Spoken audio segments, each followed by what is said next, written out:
You go yeah. so I can keep an eye on the time. Stop here.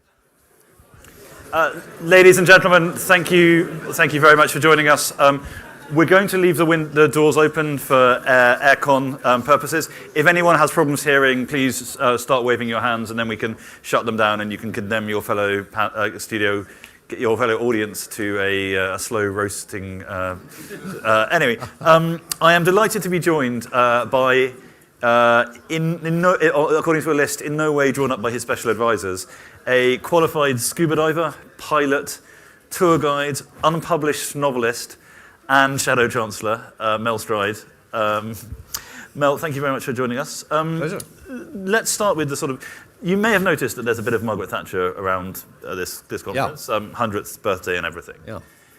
Back in 1980, Margaret Thatcher broke the link between inflation and earnings, between earnings and the state pension. She didn't want to. She'd promised the country she wouldn't do it. She was told by her advisors there could be riots in the streets if she did so. But she and Geoffrey Howe took the view that if there was going to be pain, which there was, it was only fair and just that it was shared across the entire population rather than focused on those of working age.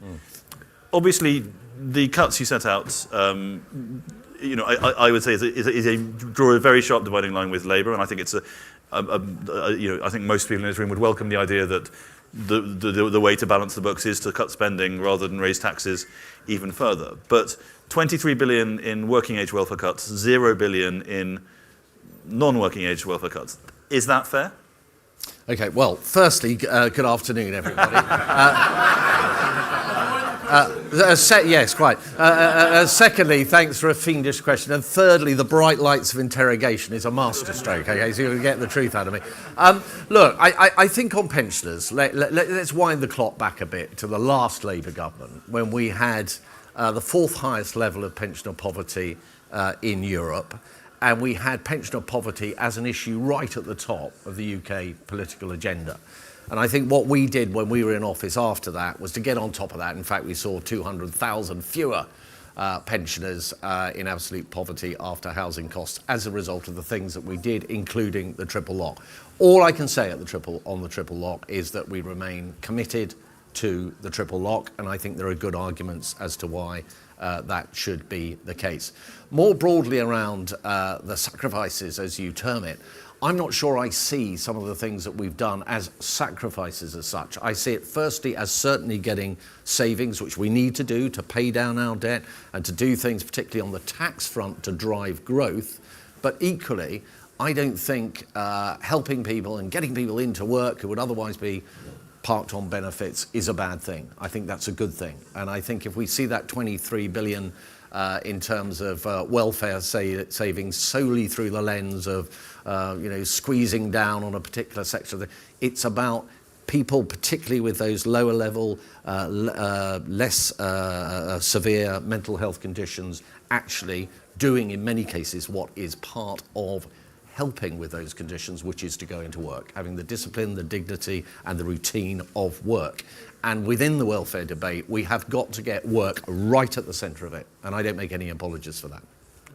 So, I mean, this is, well, there's two directions I can go here, so I'll go in the sort of overall direction first and then come back to welfare. I mean, you said in your speech and in your articles that you want to tell the truth, that the Conservatives' USP is that we are the only party that tells the truth.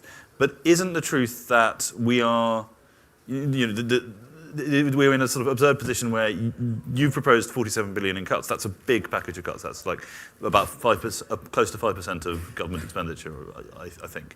At the same time, it would still leave government spending as a proportion of GDP at 42.5%. It would still leave welfare, working age welfare, rising, if only in cash terms, across this Parliament. I mean, is the truth not that the gap between tax and spend and the drivers of that, the fact that of the 6 biggest things the government spends money on, NHS, working age welfare, elderly welfare, education, defence, debt interest, all like 5 out of those 6 are structurally rising more quickly than the economy is growing. I mean, isn't there a bigger truth to be told that 47 billion isn't actually enough? Okay. Well, we will come back to other areas of government, and we will always be asking the question, the answer to producing more output and better services, we should not assume is always tipping more money into them. We have to talk about efficiencies and harnessing technology and AI and all of those kind of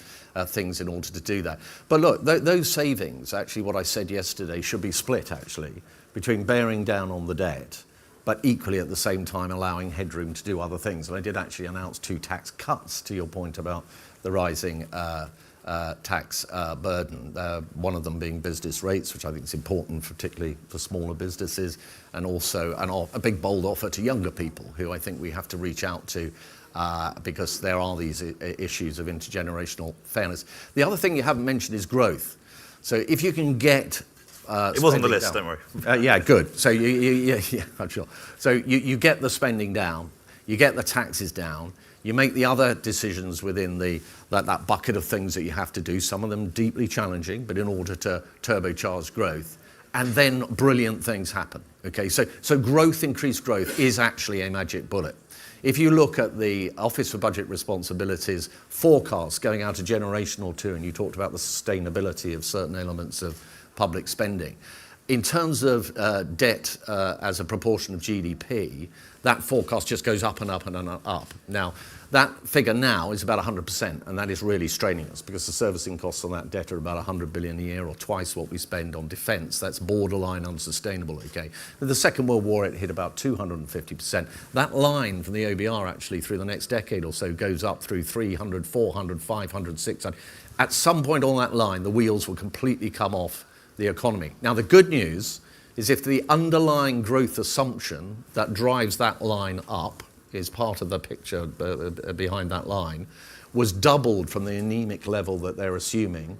It was doubled, okay, by making the right choices, including those I outlined yesterday. That line just goes as flat as a pancake. So growth compounded up in the economy can solve things like the conundrum you rightly presented in your opening remarks. How do we afford more pensions, better healthcare for a burgeoning elderly population?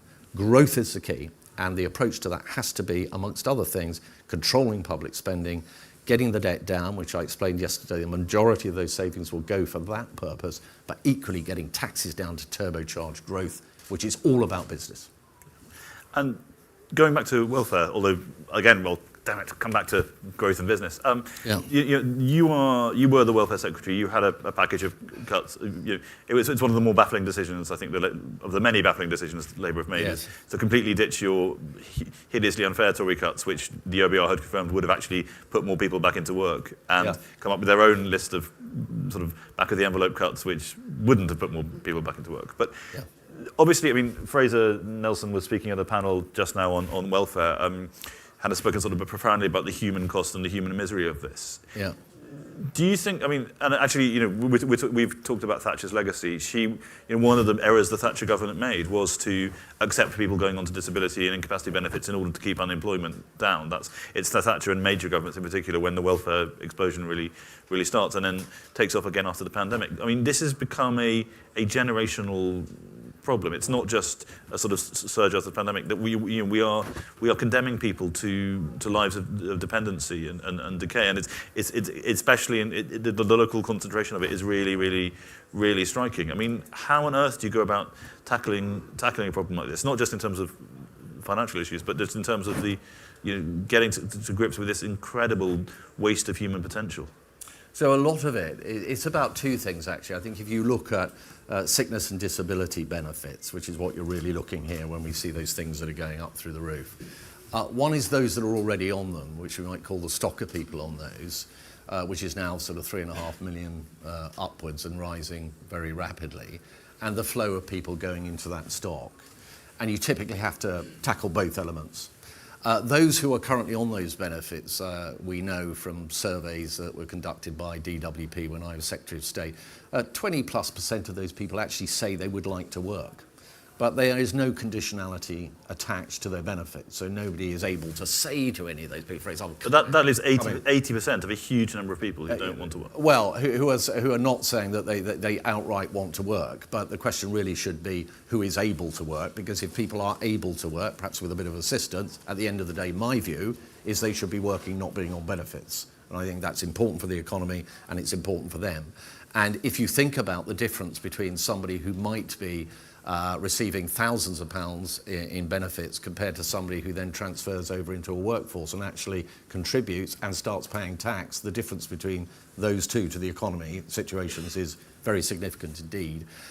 You do need to, I think, look at that flow, and I think that is a question, because we have to recognise, I think, that there are pressures around real mental health issues in our society. So occupational health within businesses, you don't want people falling out of the workplace. There are about 400,000 people a year that do that on that journey towards those benefits. Fit note reform, so people that are going to the doctor, having on average a 6-minute consultation in which 94% of those consultations results in a box being ticked that effectively says you are incapable of doing any work at all, which sends a particular signal to that person, if nothing else, and then they end up moving onto those benefits. And once people are on those benefits and get distant from the workforce, it becomes increasingly more difficult to get them back in. So there's a whole piece of work, I think, around what happens in that journey, including something that we came forward with called Work Well, which means that when somebody goes to the doctor with an issue, they're not signed off. They go to Work Well, who then work with them to keep them in the workforce and make adjustments to do that.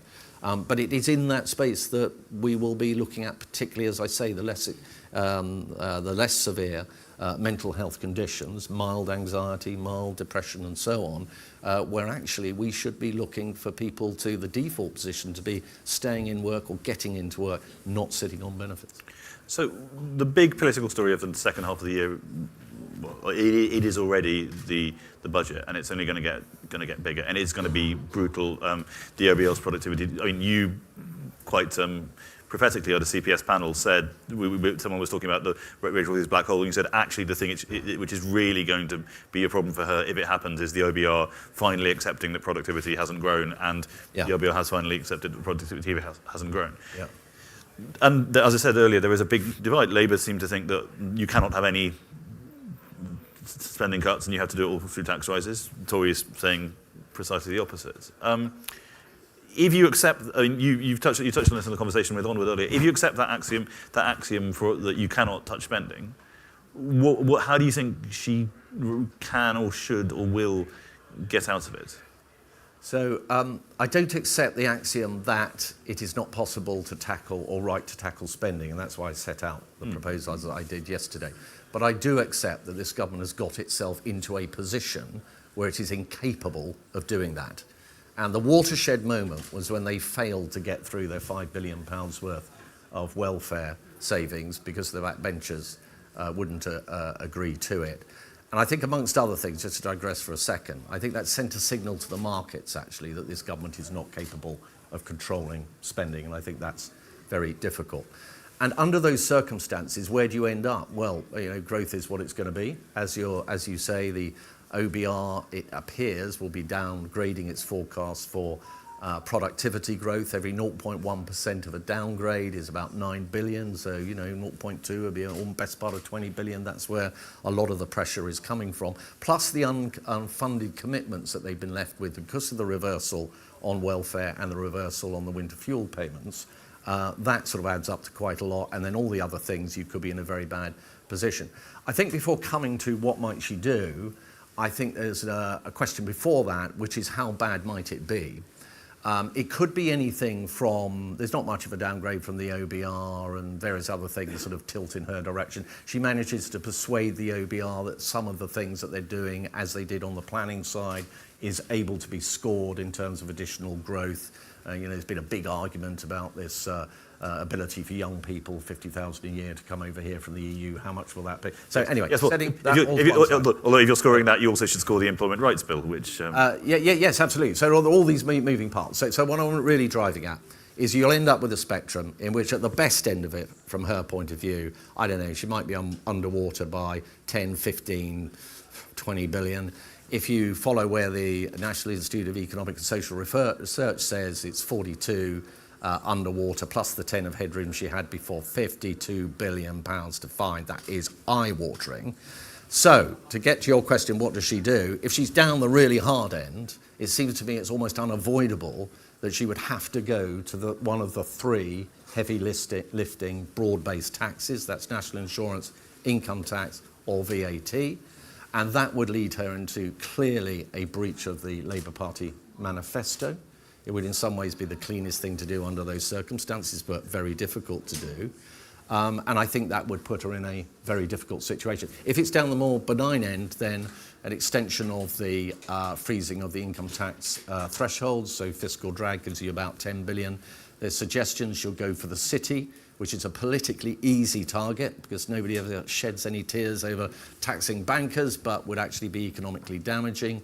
Gambling appears to be in the frame. Some people have suggested the tax reliefs on those contributing to their pensions, making changes there. There are all sorts of things that come into to play. But I think the big dividing line is how big is that black hole and where along that spectrum does it land, and could it land in a place where actually she's got to clearly break the Labour Party manifesto. And then I think she's personally probably in quite difficult water.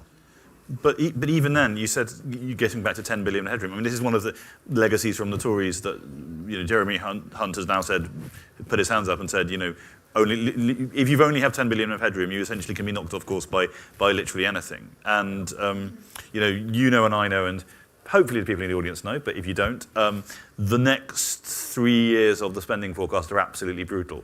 So in order to end austerity without raising taxes, although she did end up raising taxes, Rachel Reeves put in sort of spending rises of 4 or 5% in the first 2 years. So these are the boom times, ladies and gentlemen. But that is followed by, the feast is followed by famine.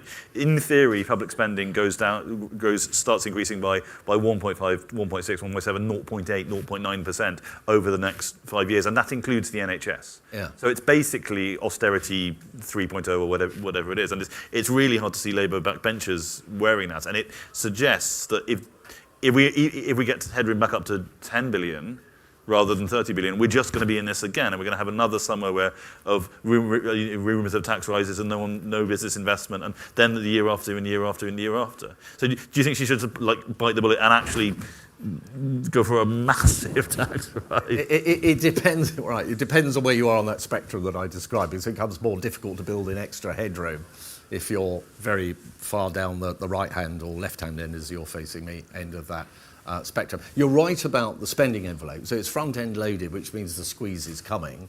And of course, you've got things like sticky inflation and therefore the knock-on consequences for wages within the public sector and cost pressures on departments coming through there. So that is going to be very difficult for her indeed. Yeah. I mean, I touched on it there, but obviously, Rachel Reeves did not come into office with a blank slate. A lot of this was left by the Conservatives. I mean, one thing we haven't heard that much from the Conservatives so far in this conference is sort of apologies for their mistakes. So I mean, I don't want you to sort of say what's like share of the blame the Tories should take versus Labour, but can you explain, as someone who was in government, there was a conversation I had with people again and again and again, normally about housing and planning, but about all sorts of things, which is, we, the CPS would say something, and we wouldn't get told you're absolute idiots. We'd be told, we know you're right, we just can't do it. Why was it so hard to do things, and especially in those sort of final few years? So it depends what you're referring to, but I would say a couple of observations here. One is we did go through some fairly extraordinary times with both COVID that shrank the UK economy by over 10% almost overnight, the biggest contraction in the economy since 1709 at the time of the Great Frost, I think. And we also had the war between Ukraine and Russia that imported cost-push inflation to our shores, which peaked at over 11% at the back end of 2022. Faced with that, I think most governments would have struggled in various ways. One of the consequences of that, particularly in the COVID point of view, and if you remember, people were speculating about where unemployment would go at that point. You mentioned Margaret Thatcher. There were certainly many economists say, well, unemployment will be off the scale, it'll be way beyond even where it was in the 1980s. and therefore we spent a lot of money on furlough and bounce back loans and so on and so forth. And actually the political firmament at that point was egging us on to go even further. There were all these groups that were excluded, we were spending even more money. If you spend £400 billion doing that and add to the debt as a consequence, you end up in a rather unconservative space, which is that you're having to do the then sensible thing of having to balance the books and raise taxes, unfortunately, in the short term at least, in order to accommodate that. There were things that we definitely did that we could have avoided and we should show contrition for. One of those is in the net migration space. Totally unacceptable that on our watch we went up to 900,000 on the net migration count. We've been talking back in the days of David Cameron of the tens of thousands, and we need to put our hands up for that and say that. The other one is the mini budget at the back end of 2022. I gave a speech, in fact, to the Royal Society of Arts, or at the Royal Society of Arts a few months back, in which I very much put on the record that that was a mistake, and I made it very clear that under a Conservative government, under this leadership, that will never, ever, ever happen again. I think I had some authority in saying that, in that I was the chair of the Treasury Select Committee at the time that that happened, and I was very vocal before it happened. I was one of the first Conservatives on his feet or her feet after Kwasi sat down to denounce what had happened, and I've been very consistent ever since. And I think it's important that we make that point. It was also included in my speech yesterday morning. I came back to the same point. I think part of the problem is that just as people say, what are the Conservatives saying? They're not coming up with any policies. I don't think they're going to be saying that after this conference, but they were before, when in fact we were coming up with a lot of policies around tax and things, and we could go through some of those, but people weren't hearing it. The same applies to contrition and apologies, right? If people are not tuned in and listening because you're a long way distant from the electorate, that tends to happen. So we have to keep stating it, but we have to demonstrate by our actions that we won't go back to those mistakes. And my speech yesterday was a down payment on that. When I set out clearly £47 billion worth of savings, which nobody else is doing, and I explained that half or more of that will go on paying down the debt, that was a very clear declaration of intent.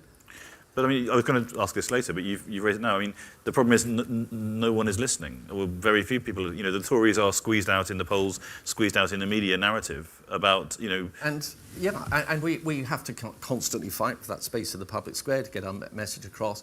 But we are not about to have a general election tomorrow. We have got 4 years. What we know about the political environment today is it is highly volatile, okay?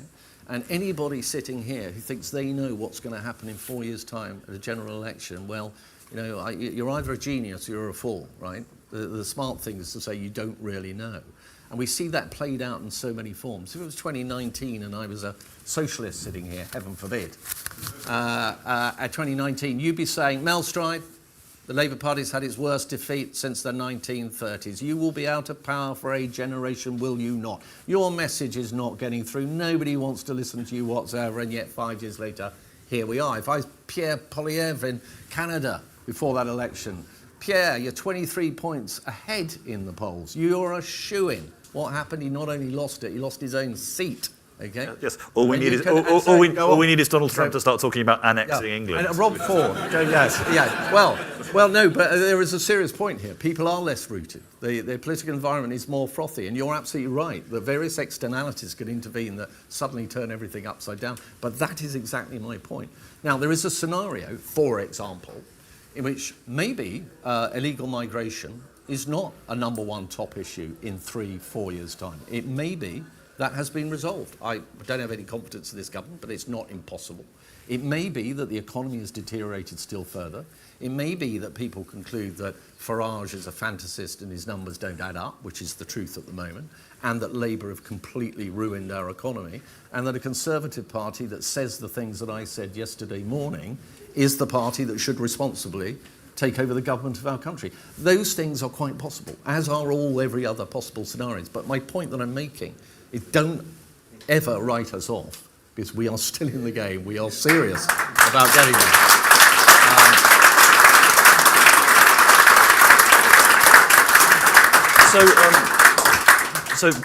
I promise we'll get to questions pretty soon, because you guys want to ask questions, and that's it's always better when it's you talking rather than me. But two more issues I wanted to flag. You talked there about net migration. I mean, one of the things that I remember going into number 10 when David Cameron was, I was working at the Telegraph at the time. David Cameron was Prime Minister, and someone said something disobliging about Theresa May, who's then his Home Secretary. He said, no. Theresa May is the only person around the cabinet table who actually agrees with me that we need, who actually believes that we need to cut migration. Not because every other department, their economic interest was in increasing migration. Migration didn't just increase because of the pandemic. It didn't just increase because, Boris was a migration liberal. It increased. The modelling the OBR used essentially assumed that a migrant could never be an economic burden on the country, which was quite extraordinary. The modelling, the Department for Education wanted teachers, it wanted university students. The social care system wanted social care. The NHS, we had our percentage of foreign trained doctors is the highest in the Western world. I think it's just the highest in the world apart from of any kind of major country.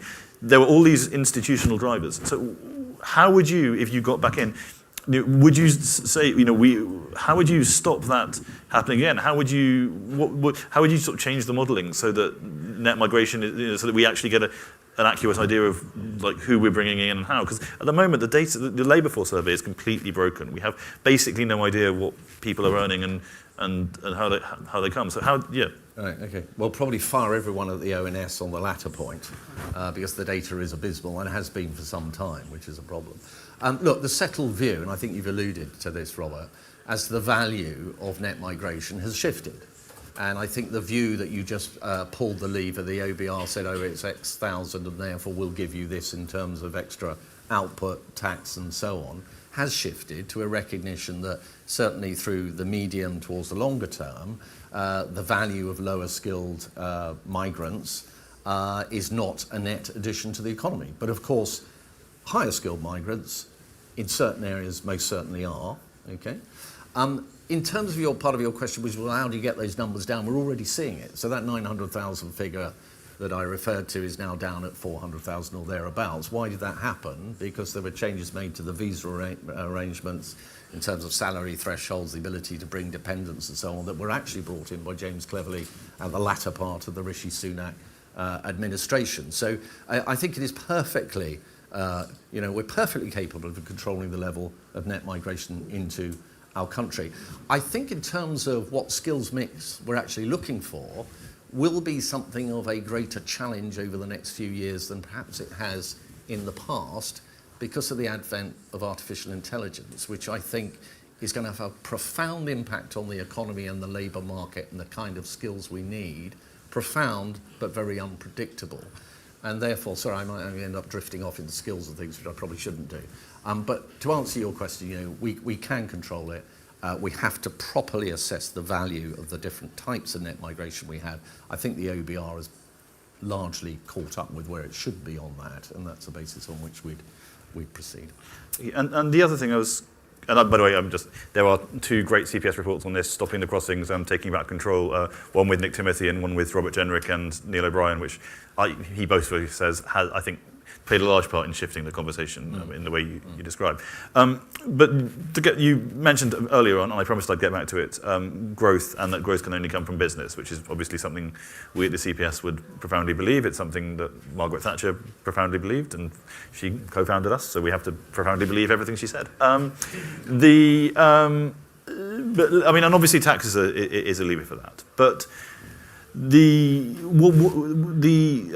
Centre for British Progress, which is a sort of Labour-aligned but sane think tank, recently carried out a survey of 100 economists and think tankers, and I was sort of the token right-winger in that, which said very, very clearly that the obstacles to growth are the planning and housing system, and our massive failure to densify our cities, our failure to make it cheaper to build nuclear plants, to make it to build energy infrastructure. I mean, setting aside the tax stuff, what does a Mel Stride growth agenda look like? What is your recipe? You said if we just double growth, all the problems go away. But of well, I was course, suggesting you do it by flicking a switch. Yes, but how do you double growth?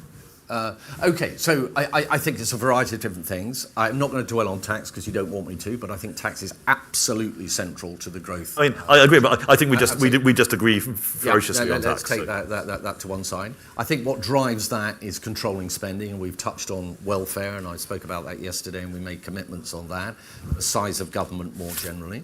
I think the skills space is absolutely vital, and in this changing world with net migration coming down, which will generate pressures within certain sections of the labour market on the skills front. With AI coming in, I think that will churn things up and lead to shortages everywhere else. I think probably a shift from higher education, where the evidence is that 20% plus of those students going through universities are actually not coming out with degrees that confer sufficient value added to justify either the debt that they've taken on or the cost to the state of providing that education, whilst an expansion in the skills and FE sector, which needs to be a very and probably more nimble animal and more lifelong animal if it is to cope with that kind of economy and the pressures in the labour markets that I've described. And then I think you do come to the supply side factors. So housing, roads, rail. Why is it that with Edinburgh, for example, you've got great biotech companies, lots of stuff going on there, but you don't have enough lab space or office space to accommodate it? Well, we don't have enough water. Why don't we have enough water? Because we haven't built a reservoir in our country for 30 years. So, and at the same time that the Chinese will build a super fast railway between Beijing and Shanghai, we're getting stuck with a back tunnel for 125 million on an HS2 project that's overrun on cost by a multiple of 2 or 3 and never gets built in the end. You know, and now the root. Thanks to your old boss, by the way. Well, the root of that. Well, the old boss actually sort of accepted a kind of reality and came at it a different way, and interconnection and across the north and within cities as well as between London, Birmingham and Manchester. But nonetheless, the point that I make is there does need to be a radical shift in the planning side, because they are largely planning constraints, and there are lots of things in that, and we are working on that. The final thing I would say is energy costs. So we have energy costs in this country that are between 4 and 6 times the United States, depending on which state you look at, because there's a state-related component to the cost of energy in America. Similar thing in Canada, probably even greater differential with China, 50% more than France. And yet we are looking to the future, things like AI and data centres, which consume vast amounts of power. In fact, the Republic of Ireland, 20% of its electricity output goes solely into powering up data centres. So if we're going to be competitive, we have to do a huge amount there. So back to your question about growth, that is a more difficult one to crack in the short term, but we have to have a different attitude towards fossil fuels. The North Sea, it's absurd that we are licensing exploration out of existence, taxing up in the mid-high 70% for oil and gas extraction, at the same time as the Norwegians are taking this stuff out of the same basin. And selling it back to us. Correct, and the alternative to this is typically liquid natural gas coming into Milford Haven and other places, which has 4 times the carbon footprint compared to sucking out of the North Sea, and has a risk around security, given that Putin has got a role to play in energy supply within Europe. So all of those things need to be addressed. We as a government, as we put our programme together, if we're to get into government, need to basically see all of those things through the lens of growth, ruthlessly through the lens of growth. And unless we can do that, I don't think you can double it overnight easily by flicking a switch. But I think you can get growth very significantly up. Final observation, actually, on AI, and it's a slight non sequitur to your question, but I think it's an interesting point. What is the get out of jail card that the Chancellor might have? We've talked about all the problems. It is AI. It's changing the world literally by the day. The number of graduate vacancies has fallen by 20+% over the last year. Big consultancy firms, legal firms, shutting down recruitment. It is ripping through the labour market, and it's going to get faster and faster and faster. But it may drive up productivity extremely quickly. If it's diffused within the private sector through the dynamic of competition, okay, that could boost productivity. And some people have said over a decade or two, it might be a boost of 10+%. If you got into that territory, or sort of into that territory between now and the next election, AI could actually make a big difference to the public finances. Yes, though on your previous point, I would note that in delightfully British fashion, our official state estimate for the maximum possible demand for energy from data centers is exactly equal to the American government's lowest possible estimate for the demand from data centers. Right. So we are just assuming, America is bigger, bolder, better, isn't it? Everything. Yeah. So we'll go to questions, but one final question from me, which is that we like to pretend that our political parties have a monopoly of wisdom, and obviously we're here at Tory Party Conference, and you'd imagine so. But I wanted to ask, is there sort of one figure? Are there figures you respect within Labour, Reform, Lib Dems? If there were sort of people you were going to steal ideas from or listen to, who are the people? I mean, let's leave the Greens out of it, perhaps. But who? Well, and the Marxists as well. Do we leave them out of it too? Okay. Who do I respect in the opposition? I'm thinking particularly Reform as well. Reform. Yeah, there's not much there, I'm afraid. I mean, I say that flippantly, but I mean it quite seriously, actually, because people put the question to me, well, should we be doing something with Reform? Could you ever imagine? Why would I ever want to hook up with a party that has no sense of fiscal responsibility whatsoever, thinks that you can go out and tell people that you'll take everybody earning up to £20,000 out of tax altogether, which the IFS says will cost up to £80 billion, which is about half, incidentally, of what we spend on the National Health Service with its 1.5 million employees every year. And their answer on funding it is to save waste here, there and everywhere else. It doesn't add up. It's incredibly irresponsible. And if they were in the Treasury at the moment, I think they would represent a real present danger to the future of our country. So I don't want to have anything to do with that. So that's Reform done. In terms of Labour, I do think Shabana Mahmood is interesting. And I know I share that view with Michael Gove, because I think she's a realist. I think she's managing to kind of unshackle herself from the kind of ideological currents that swirl around her and often cloud people's heads, and is probably going to give the best shot that Labour's got to tackling the boats coming across the short Dover Straits. And I think it is in the interests of this country that she succeeds. But I also think it's in the interest of the Conservative Party for the reasons I gave earlier. We're not going to outflank Reform very easily on that issue. If it was off the table, it would be deeply helpful. And let's start concentrating on the economy. Yeah.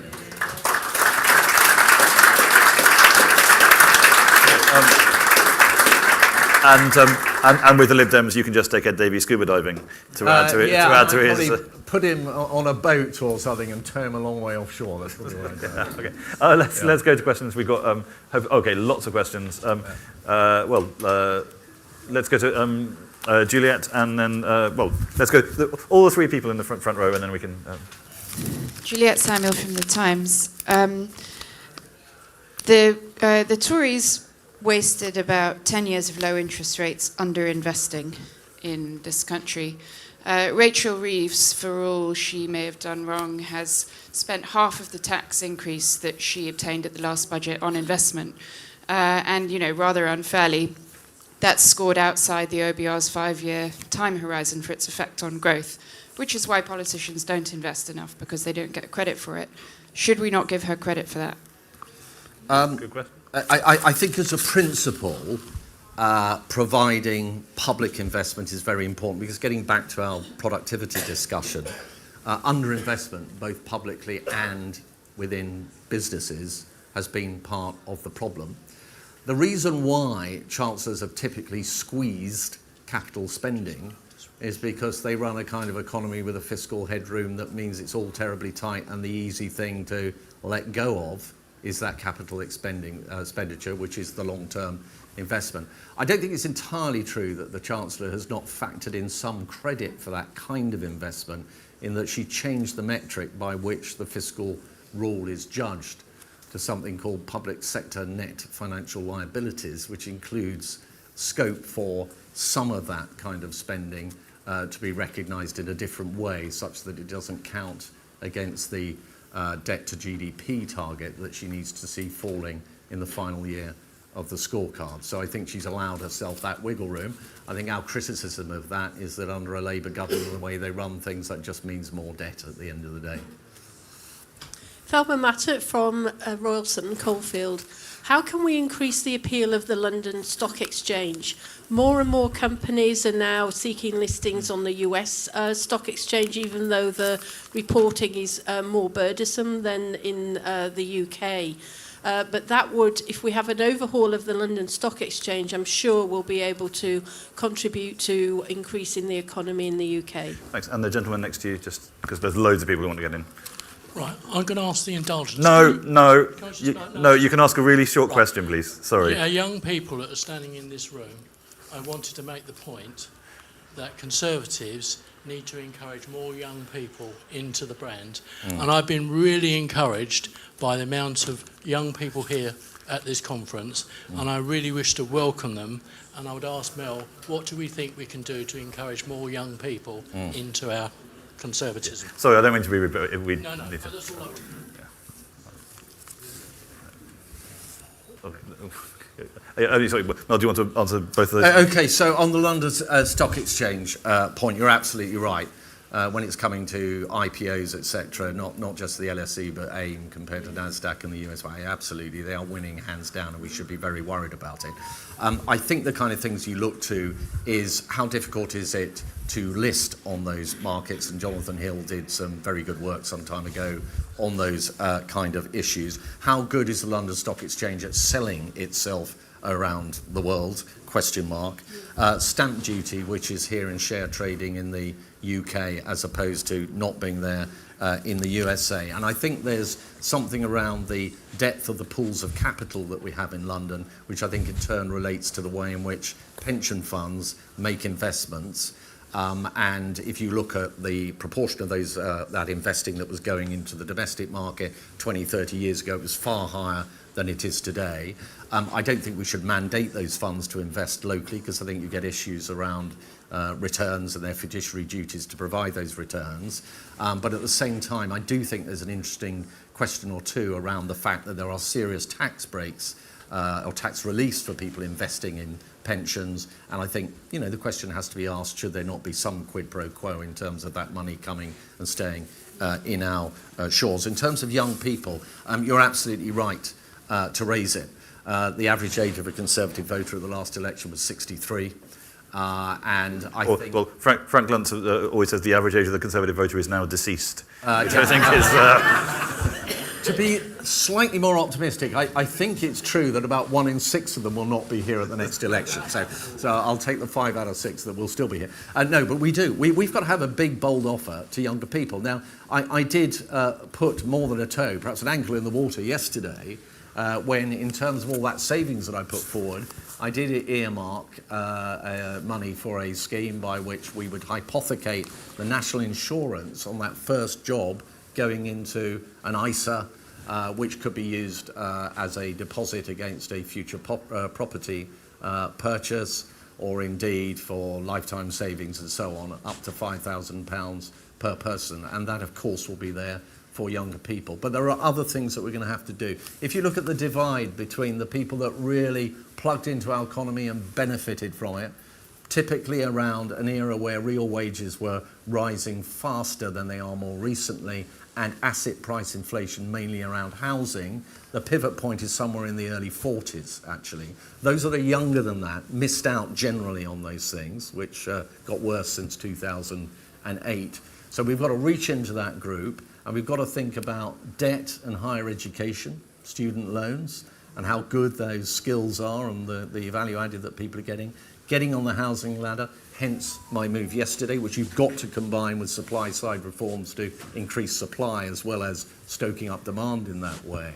And also, I think we are doing a lot of work behind the scenes now. How do we get back to that kind of popular inclusive capitalism that we had more of in the 1980s? And there are lots of strands that go into that. We don't have time to go into all that now, but I think that is extremely important too. And why is it important? Well, it's important that everyone's included in the economy. And if you look at social attitude surveys for younger people, this sense of disconnection from British society, of which the economy is a part, has led a lot of young people, too many of them, to say they wouldn't fight for king or country, and they don't think democracy is the best system to run a country. And those are deeply worrying things. So I spend a lot of time thinking about younger people. Well, we have a younger person there who wants to ask you a question. Yeah. We have a very handsome, slightly older gentleman who's one of my board members, who definitely gets to ask a question. Hi. Really liked what you announced yesterday. So really looking forward to seeing what more comes down the line. So on that, do you think you could outline the further measures that you're looking at in the policy renewal programme? And maybe on one such measure, have you looked at Sir John Redwood's proposals to save in the Bank of England's area, particularly the money lost on selling gilts, which the taxpayers billed about 70 billion on last year? Thank you. Cool. And then let's come back up. So the lady there from the Telegraph, I think. Yep, and then Fraser. Hi, Madeline Ross from the Telegraph. You mentioned stamp duty on shares, but obviously one of the biggest bills that people face now when they're buying a house is stamp duty on the purchase. Is that something that you'd be willing to have a look at, especially for first-time buyers who have seen the rate come down? Well, not the rate, the threshold come down. Okay. And then Fraser Nelson. One of the themes of this conference is you guys are disavowing previous mistakes, net zero, jumping onto a gender ID bandwagon, etc., and saying this is what conservatism is. We might have lost our principles, but we're here to rediscover them. Now, on the way out of this building, we're passing a big poster saying we forced the Labour government to U-turn on winter fuel payments. Isn't that great? Can you just help us understand that? Because really, I mean, we know winter fuel payments were a Gordon Brown bung to buy votes. I understand that in office you guys felt you couldn't take them away because you needed to basically bribe the elderly.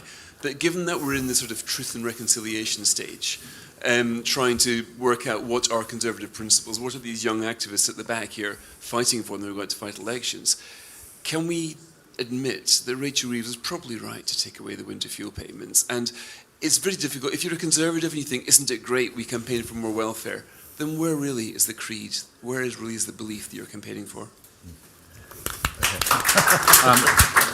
Well, let me take Fraser's question first, as it's the most recent in our minds.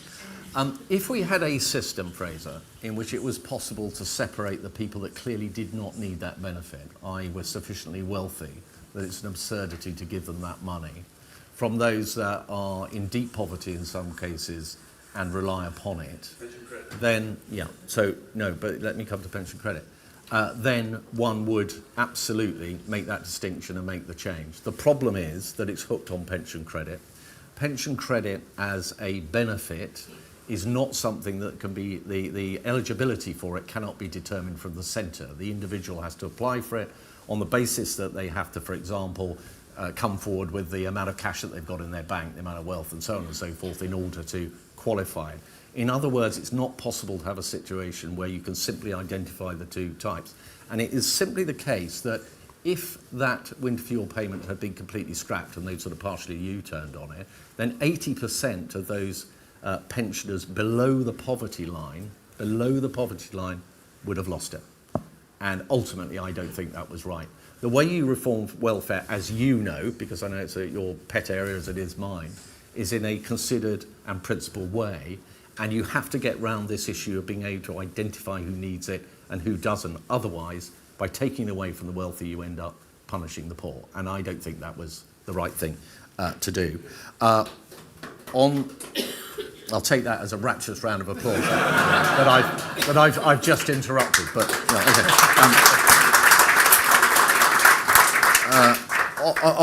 going in reverse order. So SDLT, stamp duty on property, dreadful tax, one of the worst. Transaction-based tax gums up the property market. What are the consequences of that? People don't downsize where the kids have left, right? So that's another pressure on the housing market. People don't move from one place to another as readily where the work is. So that's a friction within the economy around labour supply. People move less frequently, and that means constrains housing supply in the first place. There's a pretty good relationship on that. Yeah. and then the decorators and the new furnishings and all the stuff that drives the local economies when people move home is lost. It's an appalling tax. Okay, I say no more than that.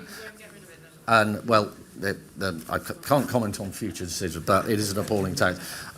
In terms of the first question, so what have we got to do for young people? So I think I touched on, I'm worried about education and loading young people up with debt around education and the value of that education. I'm concerned about housing, and obviously I made the statement that I made yesterday on that. I'm concerned about young people getting a fair share, getting an economy that is growing and real wages are growing and they are prospering, as well as other people who happened to be around when assets sort of went up through the roof. On your John Redwood Bank of England question, I'd say two things. I haven't read John's article, but he's probably talking about the quantitative tightening that's going on, the reversal of QE and the losses that accrue that fall on the public debt ledger. I know that the bank, this is a matter for the bank actually, not for the government, the Independent Bank of England, and they have actually decided to slow down that quantitative tightening, probably because of the pressure coming from John and Rachel and Reeves and others. There is an associated issue, which is the interest that's being earned or paid to the banks on the reserves that they accumulated when quantitative easing was happening in the first place, i.e. the sale of gilts that the purchasing of gilts that was happening at that point from the banks. I don't think it would be right to tinker around personally with those returns, because I think, firstly, it's reneging on an arrangement that was put in place in good faith for the banks at the beginning. Secondly, it weakens one's ability to conduct monetary policy, and the transmission mechanism is weakened, and so on. So maybe I shouldn't dwell too long on that. And did you have another part to the question? I think that was it. So we've got time for one. I'm really sorry, everyone. We've got time for one more round of questions. I'll ask pick three people you like the look of the most, or the shortest walk, whichever way you prefer it. Just potluck. I'm delighted to have the opportunity to ask the last question, because I'd like to put it on a very positive note. Well, we're going to try and get a couple more in. Okay. A couple of doomsters after you. Yeah. It's very hard to ask a question and make one at the same time. This is very, very constructive. The way forward to increase GDP per capita, in my view, is to do two things. To reduce the total population, but at the same time increase the working population. You can do it through 16-year-olds working and taking jobs immediately in apprenticeships. At the other end, we can't afford to pay pensioners at the ages of 66, 67, etc. Over the next 10 years, you've got to increase the pension age to 70. The pension age was introduced in 2009. Okay. Thank you. Sorry, we didn't disagree. Yep. Okay. What's the Shadow Chancellor's view of healthcare on the high street driving footfall, and also supporting valuable jobs and careers, for example, at local optometrists and audiologists, and access to care to support people in work? And one more of your choice. Sorry, madam. Sorry, I blame him. Thank you. Just in regards to, obviously, we try and distance ourselves from the Liz Truss mini budget. In terms of the actual substantive content of what she was trying to do with that versus the sort of speed and the implementation of it, is there anything of the substantive aspect of it that you still actually disown, or is it just the implementation? And the second part of the question really is regarding, in terms of, you talked about cutting down the welfare bill in the future. Obviously, it's about carrots getting people back into work. But if that doesn't work, how far would a Conservative government be willing to go in terms of the more radical options of sticks back into work, such as housing on outer cities and sort of food vouchers and that sort of thing? And is that the level of unpopularity that the Conservative Party would be willing to go to if the carrots to go back into work don't work? Okay, so let's start with your question. So we need fundamental welfare reform. It needs to be a balance between making sure we target our resources towards those people who need support. And there are some arguments, actually, that some people in society need more support than they're getting at the moment. But a system that works has to take those decisions around how the targeting works. And if you don't do it that way, then you end up with your spending going into the wrong places. There are already sticks within the current system. You know, you can be sanctioned for not engaging with employment services in this country. And this government and we, when we were in office, did actually have made statements about, well, if you've been out of work for, say, a year, and you've been presented with perfectly viable job opportunities and you choose not to take those, then it doesn't seem unreasonable that your benefit is stopped. So there are some consequences in the system. On the Liz Truss question, look, the objective, which was to get taxes down and get growth going, is absolutely laudable. It's very much what I've just been talking about.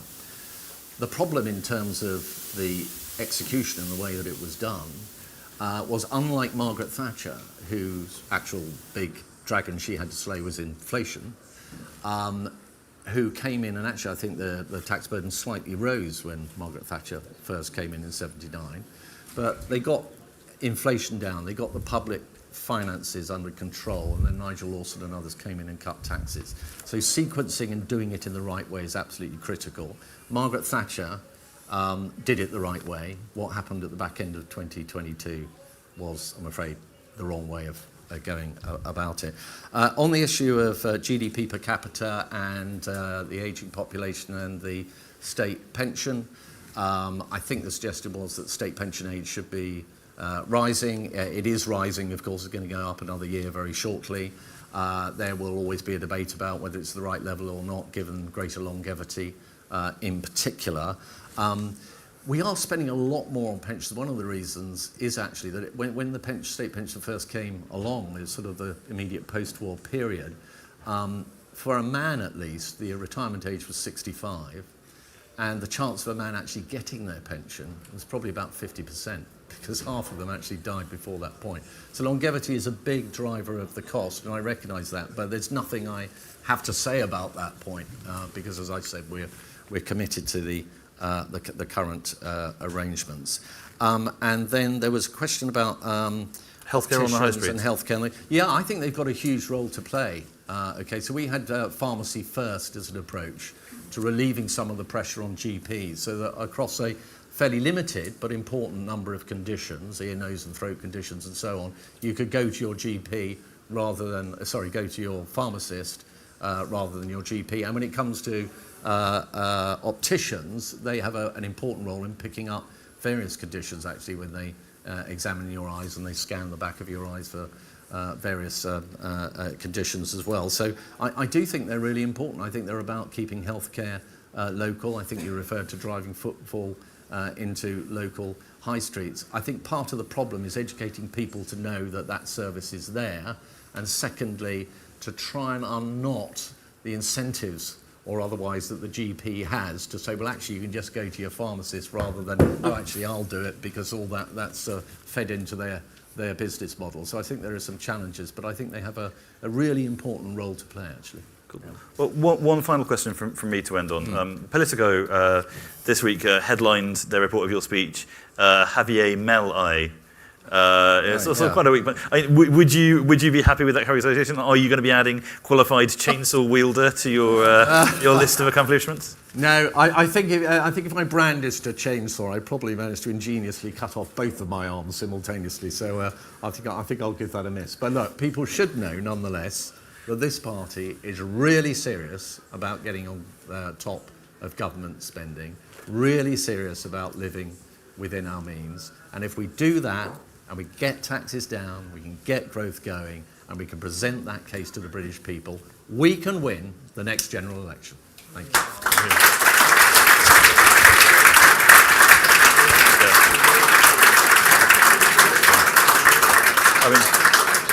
I was going to plug our next event, which is the Graham Brady and Tom Harwood live podcast reviewing conference, and doubtless reviewing Mel's speech, but what the hell. Right, well done, Robert. I didn't stitch him up with that question. No, that was great. Well done.